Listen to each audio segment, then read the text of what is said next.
Magandang umaga! Mayong buntag mga kaigsuonan sa akong mga mag-anak sa Bisaya. Mayong udto na ba o umaga? Umaga pa. Doon sa mga kaigsuonan sa Mindanao. Good morning sa ating mga kaibigang mga Amerikano. Boker Tov sa ating mga kaibigang mga Israelita. Yan. Boker Tov sa mga Marahay aga sa inyo tigabos, sa mga taga Bicol nating kaibigan. Po. Mayong buntag Ako din. si Antonio Pilagorin. Ako naman si Edgardo Gases. Si Mario Borlado. Mario kaibigan. Borlado. Ayan. Ayan po. So, huwag niyong kalimutan mag-subscribe sa aming vlog. Edgardo Gases po. Opo, tama po yun. Ayan At po. mag-like po kayo. And share it to all your relatives and friends. At kung maaari mag-sponsor din. Sa ating kaibigan. Mag-sponsor. Kasi mapalad nga yung maawain o mahabagin, kahabagan. Ayan. Pag Ayan nahabag kayo sa ating kaibigan, Okay. ayan. So, Pastor, meron kang ipaliwanag. Bakit nakapula ka? Ay oo nga, magandang paliwanag to ngayon. Mga kaibigan, mga kababayan na Maharlikano, during the time of 14th century patras, tayo kasi ay Maharlikan. Nandun tayo sa 1 Peter 8:9 na lahing mga hinirang. Nung dumating ang mga Kastila, napagkasunduan ni King Charles at ni Fernando Magallanes na wag daw kalimutan ay pangalan sa kanyang amang hari, kaya napalitan ng pangalan dito. Philip kasi yun, kaya naging Philippines. Ang MTK, Maharlika Tribal Kingdom, ay merong 110 tribes sa buong Pilipinas. So, ito yung damit nyo. Yes, ito yung aming mga kasuotan, mga pula. Yung mga hari, kasi ako National Council, yung mga hari, mayroon talaga silang korona. Okay. Magaganda, mas maganda pa rito. So ibig sabihin, nagsuot ka ng ganyan, maaring lahat ng mga taga-Maharlikans, mga pula. nanonood Mga sila. babae. Nanonood sila. Yes, nanonood sila ngayon. Pero babatiin mo. Binabati ko ang lahat ng mga Maharlika Tribal Kingdom sa buong Pilipinas. Happy day! Ay yung araw po ng Biyernes. Ako po si Antonio Pilagorin, ang inyong lingkod bilang National Council, ay bumabati sa inyo ng magandang umaga. Magandang umaga. Meron pa akong gustong sabihin. Sige, tuloy mo.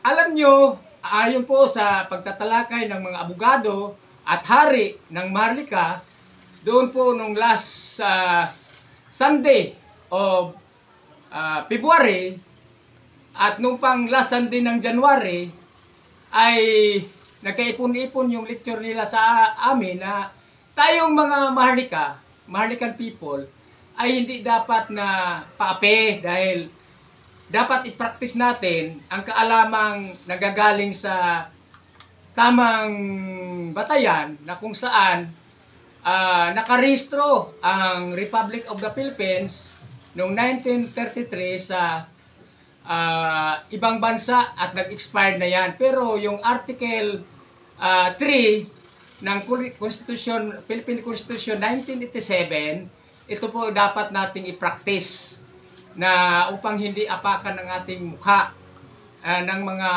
mahilig mamimira. Ayon sa kanilang mga sinasabi, pag bumili ka ng sasakyan, hindi na kailangan iparehistro dahil yung mga batas na kanilang ginagamit ay expired na. At balang araw, hindi na nga tayo dapat magbayad ng kuryente sa Meralco dahil sila ay nagkapira sa atin. Marami pang mga dapat na malaman ng mga Maharlikan na tayo po ay magsasanay ng mga artikulo na sa Philippine Constitution upang hindi tayo nila malinglang at hindi nila tayo madaya ng patuloy sa kanilang mga ginagawang panghasil. Sa bagay, ang ating mga kaibigang mga sundalo at pulis ay mga mababait sila kasi nagkakaroon tayo ng values teaching galing sa programa ng ating pamunuang dating si FVR, no? 1992. Nagkaroon ng values o pagpapalaga ang bawat mga nasa kinaukulan. Okay. Okay. Mamaya, ikaw naman, at mamaya may dagdag din ako. Hindi, ang interesado ako, Antonio Lagoren, sir, Oo. with all due respect, Salamat. na you are wearing that kind of clothes that sometimes it might, interact those people who are also member of Maharlikans. Oo, isa pa pala ipaliwanag ko. Ang pula kasi, simbolo ng dugo ng Panginoong Hesukristo na kung saan yan ang naghugas ng ating mga kasalanan. Sa lahat ng mga sumampalataya sa Kanya, kaya nahugasan ang Kanyang kasalanan. At sabi nga pala doon, nililinis na kayo dahil sa salita ng Diyos na inyong laging pinakikinggan. Ayan! Yan, So, huwag niyong kalimutan mag-subscribe sa mga membro ng Maharlikans. Opo. Di ba? Tama po. So, At saka higit sa lahat sa iyo, Edgardo Ilgasis, bakit? Wala akong meron ba? mag-subscribe sila sa iyo dahil ikaw nga tinutulungan namin eh. Ganun ba? Maharlika ka rin eh. Member ako ng Maharlika. Oo, Okay, maging Maharlika okay. ka. Balik tayo sa Maharlika. Okay. So ang Pilipinas pala ay nagmula sa lahi ni pangalan ni Philip, King Philip. King Philip, ang Tatay ni King Char. sa King of Spain. Yes. Pero dati itong Maharlika, Maharlika na kung talaga. saan ang meaning ng Maharlika is a royal blood. Royal blood tsaka pinili. Piniling bansa. Piniling Oh, bansa. tayo yun, mga piniling bansa. Bakit mo nasabing napili ang bansa natin? Sige nga, magpaliwanag ka nga. Oh, kasi galing tayo sa lahi ni Japhet, yung bunsong anak ni Noah, na kung saan napadpad dito ang kanyang mga supling, katulad ni si Oper. Mababasa yan sa 1 Chronicle chapter 1. At magmula sa lumang tipan, 14 generation, hindi na sa New Testament na tayo, another 14 generation, nasa last generation tayo ngayon. So galing tayo sa mga lahi nila ni Joktan, ni Tarsis. Tarsis yan sa Hebrew language. Mababasa mo yan doon sa 1 Chronicles. Okay? At doon sa sinabi ng kasaysayan doon, si Oper kasi ay nagkaanak si Sheba. Yung si Sheba naman, kaibigan ni Haring Solomon. Dito nagkakaroon ng mina si Haring Solomon noon. Kaya makikita mo sa YouTube kung nasaan daw yung kayamanan ngayon. Ayon po sa ipinahayag noong March 11 doon sa BOC Binangunan, ay naideposito yan ni dating Pangulo Ferdinand Edralin Marcos sa iba't ibang mga bansa, 190 misyon. Kasi sa una at ikalawang digmaan, dito po naipon ang mga iba-ibang mga kayamanang galing sa iba't ibang mga bansa.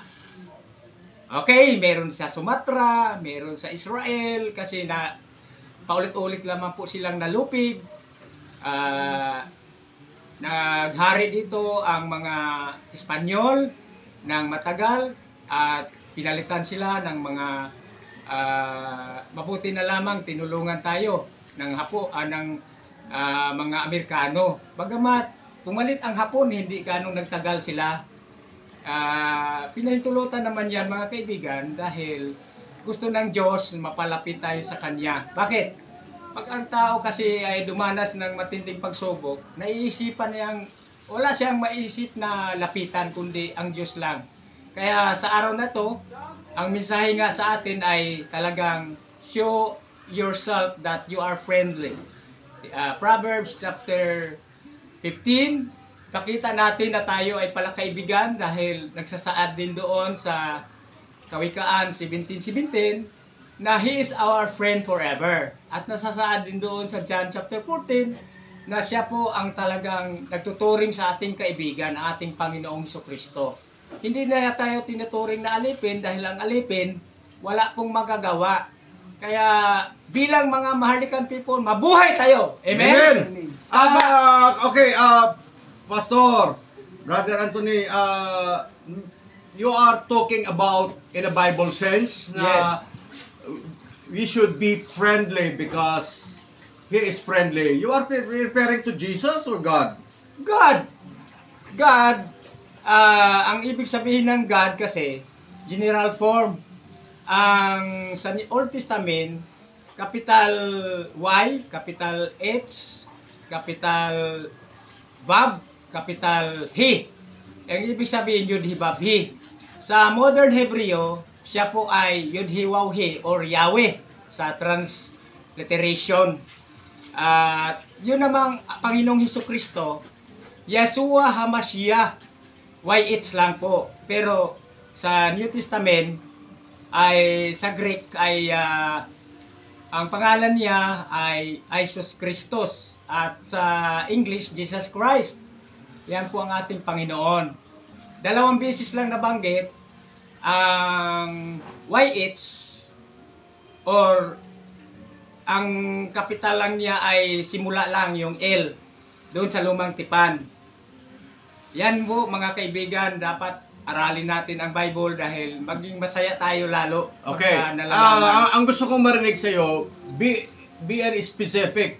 Sabi mo, it should be the God. Yes. God the Father. Yes. Pero meron kang binanggit din na Jesus Christ.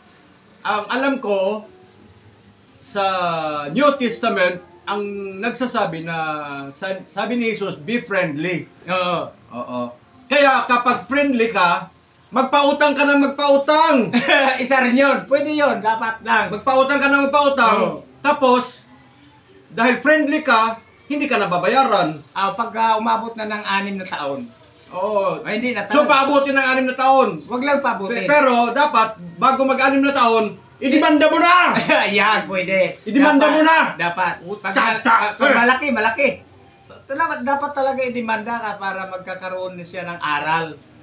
Dapat may aral. Oo, pag malaki ang utang at... Oo, dahil sinabi, magpasakop ka sa pamahalaan dahil ang pamahalaan tatag ng Diyos. Oo, pero... And no one is above the law. Yes. Diba? Pero mayroon sinasabi rin ng Biblia na may nagkautang. Oo. Ang sabi ng hari... Hindi nagbabayad. Oo, ang sabi ng hari, pinatawad na kita sa utang mo. Bakit yung nagkautang sa'yo, gusto mong papatayin? Pinapatay pala, huwag na ipapatay kasi bawal yon.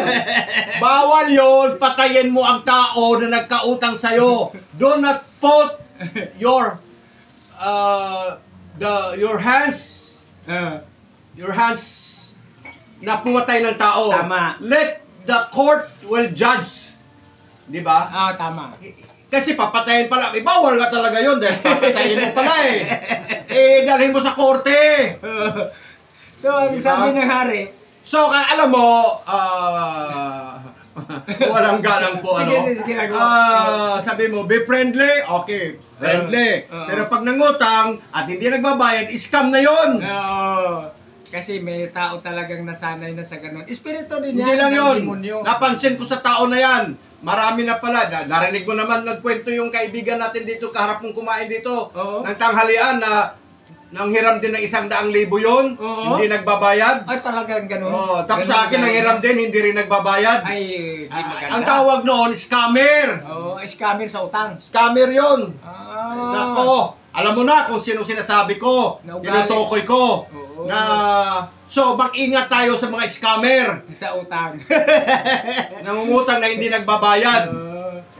Alam mo, itong mga kaibigan ko, ipasa Diyos mo na, patawarin mo na. Ipasa Diyos, patawarin mo na, at nakagawa ka ng mabuti. Patawarin mo ba yon lagi? Kung lagi naman siya nangungutang at di nagbabayad? Kung nagbabayad, Sa palagay mo, magiging maharlikan ba yon? Ay, hindi. Hindi maganda rin yon. Hindi maganda? Kasi sa kaugalian ng maharlikan, kung anong right talaga. Kasi, sabi mo lahat tayong Pilipino ay member o ano ng maharlika. Yon. Lahing hinirang tayo, mga Pinay. Lahing hinirang. Bayan. Kung ganyan may utang, hinirang pa rin ba siya? Ay, hindi na. Hindi na niya in-exercise yung kanyang karapatan bilang hinirang. Hindi niya pinahalagahan. Wala siyang values sa kanyang sarili. Kailangan magkaroon siya na ng values. Kaya nandito kami sa Maharlika bilang council. Kasi ka-council namin yung mga taong na walang pagpahalaga. Para matuto silang magpapahalaga sa kanilang sarili. Tama po ba? Oo, makuha ka sa parinig, no? Oo. Kailangan. May espiritu po ang Diyos. Mangusap po sa inyo ang Ruach HaKodesh, Banal na Espiritu, na lahat po tayong mga nakautang, lahat naman tayo nakautang sa Diyos. Utang natin sa Kanya. Alam mo, hindi Pero maganda. dapat, wag natin sanayin ang sarili natin na mangutang na hindi magbabayad. Paano tayo makakabayad sa Diyos? Ganito yon. Ang mga tao na walang kaalaman tungkol sa mabuti, turuan natin sila para maging mabuti.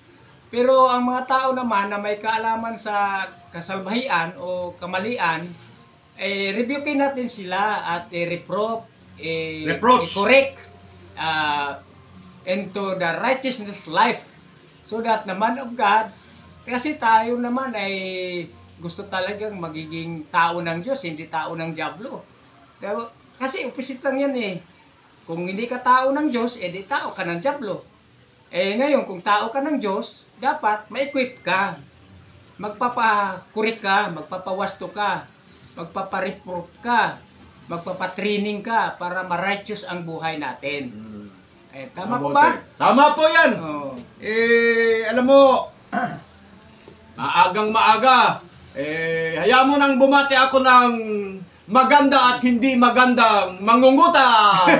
Yan, talagang hindi maganda yung mangungutang na hindi nagbabayad. Amen. Pero, ulitin ko nga, nakakautang din ang tao, pero magbayad. Ay, ano mo, napag-usapan lang ito, no? Oo. Hindi naman sa lahat ng oras, yun na lang lagi ang aking iniisip. Oo. Ngayon lang, habang may content. Pero not most of the time that I'll be talking about pautang. Yeah. At kasi kung puro na lang utang, mawewindang ako. Oo, Hindi naman. ako makapag-isip ng mabuti pag puro utang ang iniisip ko. Opo. Yan.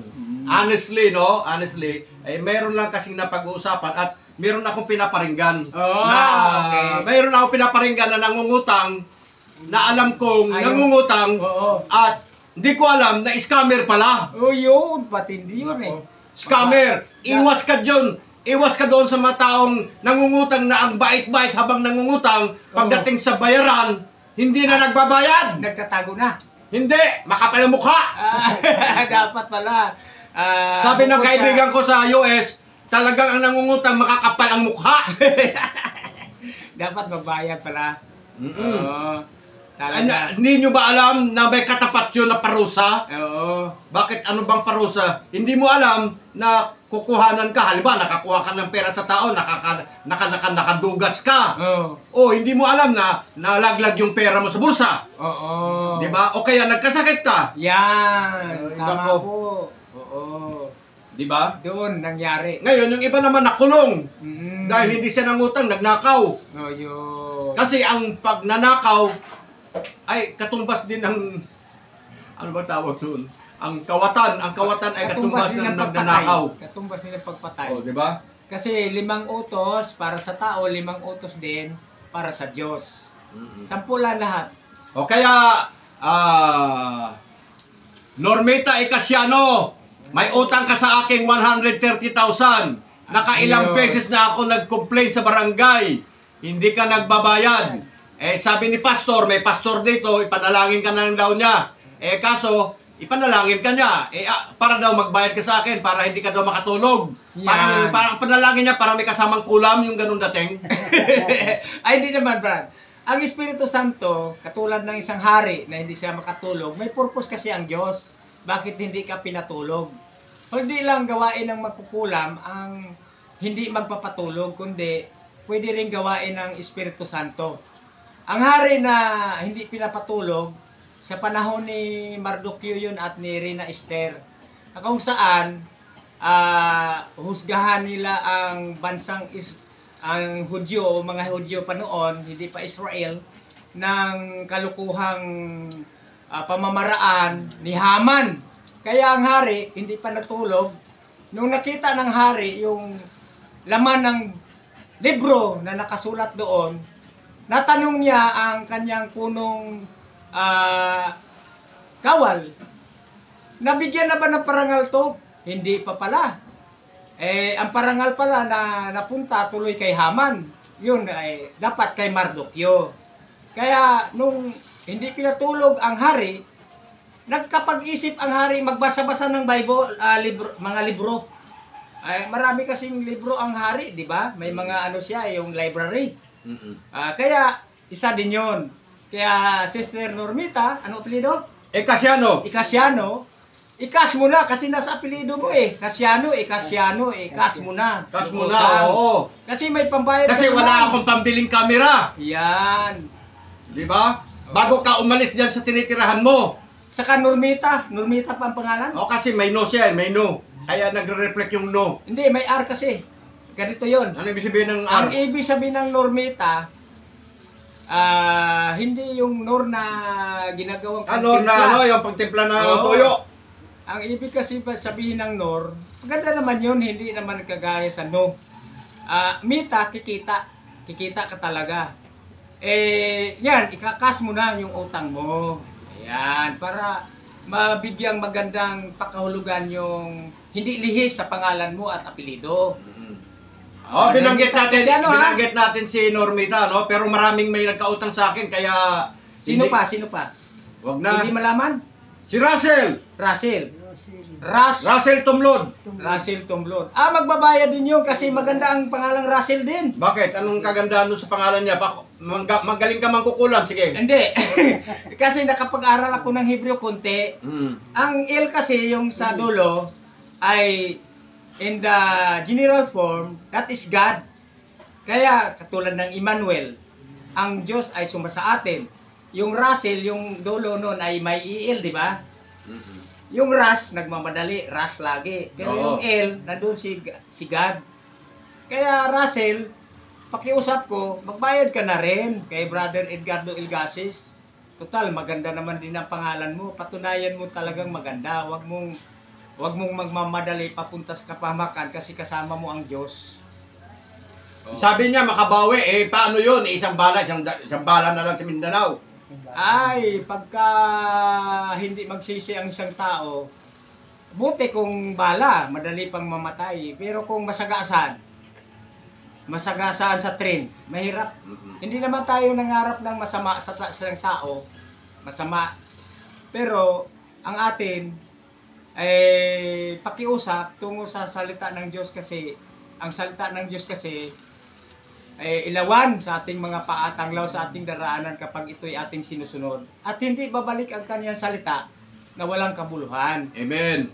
Kapag hindi tayo nagsisi ngayon habang may buhay pa at may panahon pa, ay hindi tayo masama sa rapture pag nagka-rapture. Pag hindi tayo nasama, magkaroon ng World War III, matinding gera, matinding kahirapan. Ano ba yung great? Pinakamatinding kahirapan yun. Ngayon nga, mahirap na. Lalo na sa pinakamatinding hirap. Hindi pa umaabot ng 100 piso ang isang kilo ng bigas. Pero aabot yan. Nasa Bible yan. Lahat na nakasulat sa Bible, mangyayari. Lalong daming scammer niya pagdating ng araw na yan. Marami talaga, pero mas marami din ang maligtas. Kaya lang, yung ibang hindi nakapagsisi, hindi masama sa rapture, pupugutan ng ulo. Ganun ba? Ay, mahirap yun. Sandali lang. Matanungin ko lang si Brother Mario Borlado. Sige. Brother Mario, kanina pinaalmusal kita. Hindi ka ba sa boses kong lumalabas ngayon, hindi ba lumalabas yung kinain mo? Hindi naman, bakit? Magsabi na totoo. Kanina pinaalmusal kita, tama? Ngayon, biglang tumaas yung boses ko. Kasi, kailangan yan... Ibig sabihin na... Ginagaya ko si Banat Bay na nakalunok ng 7 microphone. Ako. Parang ganon. Oo. Ginagaya ko si Banat Bay na binabalatan. Yung malakas ang boses, no? Ngayon, hindi ka ba naduduwal sa boses ko? Naduduwal. Pasensya ka na, Brother Mario. Talagang kailangan nating marinig din nila ang ating salita. Kaya tinatanggal ko yung pustiso ko kasi hindi maklaro yung pagsasalita ko. Ayaw ko ng ganon dahil gusto ko maklaro niyo makirinig ang aming mga boses. Tama po ba mga tagapakinig para mag-subscribe kayo? Mag-subscribe! Di ba? Oh. Purihin natin ang Panginoon. Yan. Lagi natin papurihan ang Panginoon. Amen, amen, tama. Dahil magmimilagro siya. Oo, tama. Ha? Oo. Magmilagro, totoo di ba? yun, magmilagro Kailangan sila. sa ating ginagawa, nagmagawa tayo ng filming or content Tama. sa YouTube. Kasama natin ang Panginoon. Oh, Yan. yan. Hindi yung basta gawa ka lang ng gawa na hindi mo kasama ang Diyos. Oh, hindi Diba? pwede. Hindi pwede. Kasi kailangan, anumang pangarap, anumang plano, kasama mo ang Panginoon. Yes. Amen, di ba? Ang gusto ng Panginoon, dire-diretso tayo sa kanyang kalooban, mga kaibigan. Kaya kami po ay pasensya na po kayo kung hindi po na magustuhan ang aming mga pinagsasabi, pero nasa Biblia po yun. Gusto na namin na kayo ay matututo. Eh, hindi namin kayo nire-review, hindi namin kayo nire-reproof, hindi namin kayo tinitraining, hindi namin kayo kinikorek para lang sa aming sarili, kundi gusto rin namin maging katulad kayo sa kaniyang kaisipan. Dahil ang Panginoong Hesukristo nagsasabi, be ye perfect because God who called you is perfect, my Father is perfect. Matthew 5:48. Magiging wasto kayo, magiging husto kayo, maging ganap kayo dahil ganap ang tumawag sa inyo na ang Ama nasa langit. Tama po ba? Tama. Pangalan pa lang niya, kaya Yud. Ang ibig sabihin ng Yud, Yud Hibabhi. Perfect. Yan. Matatagumpay na Diyos. At nakapugnaw pagka hindi ka nagsisi. Kasi pupugnawin talaga sa apoy yung mga taong hindi nagsisisi. Ganun ba? Oo. Papunta talaga Hindi, doon doon na lang siya magsisisi na ano na sa apoy. papunta talaga siya doon, imbis na kay Satanas lang yun. Madadamay siya doon kay Satanas. Kasi nagpagamit siya kay Satanas. Dapat sa Diyos siya magpagamit para mapaganda ang buhay niya. Tama po ba? Tama. Hmm. Tama po yun. Yun lang, isiningit ko lang yung pautang. Oo, Kasi, sige. para, reminder lang. Di ba? At nilakasan ko yung boses ko para ginaya ko si Banat Bay. Yan! Banat si Bay. Bumabanat. Oo, Bisaya siguro yun. Hindi ko alam. Tulad Bicol natin. yata. Bicol ba? Bicol yata. Ewan ko. Bagbay ang tawag. Ay, oo nga, no? O kay Bagbicol Nunoy. Nonoy. Oo, Bisaya siya, di Bisaya, Bay. Bay. Ah, Oo. ganun ba? So, ginagaya ko siya. Wala, nanggagaya lang. Pero, kung alamin mo ang nilalaman ng aking puso, kaya nga ako nagpautang dahil mabait. Mawain ka talaga. Ganun lang. Kaya madalas akong naloko. Yan. Gumagawa po ako ng mga legalities Yan. na walang contract, kaya niloloko ako. Yan. At nagpapautang ako, hindi ako binabayaran ng scammer dahil mabait ako. Binubuhat ko na yung aking sariling bangko. Yan. Naalala ko si Sharon Cuneta at saka si Rodi Fernandez na may pelikula sila doon na yung si Sharon Cuneta kumakatawa na masungit. Ganon? Oo, pero nagbabayad din yung balang huli kasi niloloko niya si Rodi Fernandez, hindi niya binayaran Oo. sa kanya pagpintura. Oo. Oh, anong pelikula yun na yung kung kailangan mo ako, ganon. Nagbabago din siya. Kasi mayaman siya, mapagmalaki. Mapagmataas, Oo. mapagmalaki. Pero nagbago Ay, naman. ganyan yung kaibigan ko, mapagmalaki, mapagmataas yun. Oo, nagbabago rin yun si Sharon. Nagbago? Mabait. Matanda na, hindi na makapagbago Siya yun. pa nga nangligaw kay Rodi Fernandez sa pelikulang yun. Yung kakilala ko, Oo. matanda na, hindi na magbabago yun. Hindi, masyado nang huli. Hindi. Huli na. Basta buhay pa, may hininga pa. May pagkakataon pa. Si Normita, ilang taon ba? Normita, mga 45. Ay, bata pa. Ang edad ng isang tao, aabot ng 120 kung hindi ka nag-iinom ng alak na nakakalasing at hindi ka rin kumakain ng mga hindi pinakain ng Diyos at hindi ka rin nanigarilyo. Aabot ka ng 120. Meron ngang taga-amin, kababayan ko, taga-Liti na in-interview ni Jessica Soho, umabot ng 127. Alam niyo mga kababayang Maharlikano, ang edad talaga ng tao, ang unang pinakamataas na edad, si Matusalem, 969 years old. Dahil lang sa kasalanan ni Adan at ni Eva, nagmaterialize na yung namatay sila. Kasi inalis na ng Diyos yung isang puno doon na kung makakain pa sila sa bunga noon, hindi na sila kailanman mamamatay. Inalis, 2 puno lang naman yun out of 100 o 1,000 ang namumunga na huwag kakainin, yung nakakaalam ng mabuti at masama, at saka yung kahit kailan hindi na mamamatay. Huwag nating labagin mga kaibigan. Ang ibig sabihin noon, sa madaling salita, huwag nating kainin yung hindi pinakain ng Diyos. Kainin natin yung pinakain ng Diyos. Leviticus chapter 11 para huwag tayong mapaikli ang buhay natin. Parang ganito. Huwag tayong kumain na hindi pinahintulot ng Panginoong Hesus. Yes. Dahil hindi hahaba ang buhay. Yes. For example, kinain mo ang Hipon. Ay, ikli ang buhay mo dun. Iikli ang buhay dahil kapag hipon ang kinakain mo, magkakaroon ka ng mataas na uric acid. Yes. Ano pa? Magkakaroon ka ng gout. Oh. At saka magkaroon ka ng high blood. Oh, katulad pa ng yung walang kaliskis na isda, yung pusit. O bakit hindi mo kainin? Hindi, focus muna tayo sa hipon. Hipon muna. Oo, sige. Oo. Hipon, marami kasing klase ng hipon. Tama ka. Hindi. May maliit, may malaki, no? Pareho lang yun.